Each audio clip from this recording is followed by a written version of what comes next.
नमस्कार मित्रों।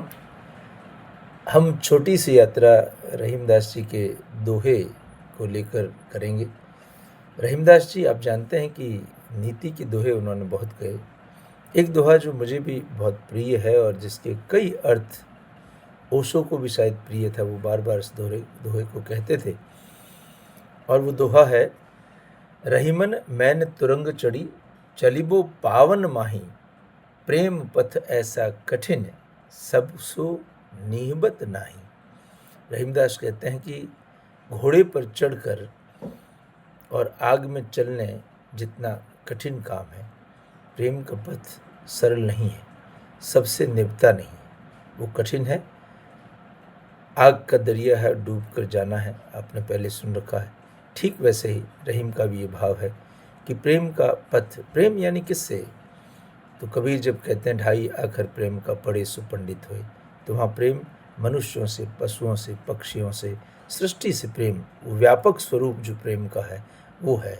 संबंध, यहाँ संबंधों की गंभीरता की बात की गई है। आज के युग में सबसे अधिक अगर किसी चीज़ पे प्रश्न चिन्ह खड़ा हो गया है तो हमारे व्यक्तिगत संबंधों पे। अब हम इतने स्व में अंतर्ध्यानी हो गए हैं, स्व के प्रति इतने सचेत हो गए हैं कि हमें समस्त का ज्ञान ही नहीं रहता, उन लोगों का भी ज्ञान नहीं रहता जो हमारे साथ जुड़े हुए हैं, जो हमारे साथ जीवन के साथ जुड़े हुए हैं। तो संबंधों को महत्व देना बहुत ज़रूरी है। छोटी छोटी बातें ध्यान में रखकर उन संबंधों को निभाने की कोशिश करनी चाहिए।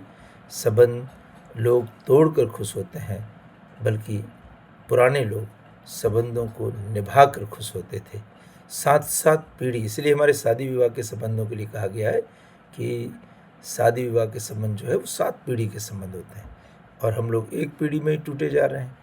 तो रहीमदास कहते हैं कि ये कठिन है, हाँ ये राह कठिन है, आग का दरिया है, डूब कर जाना है, मगर मित्रों ये आग के दरिए में डूब कर जाने का अपना मज़ा है। नमस्ते।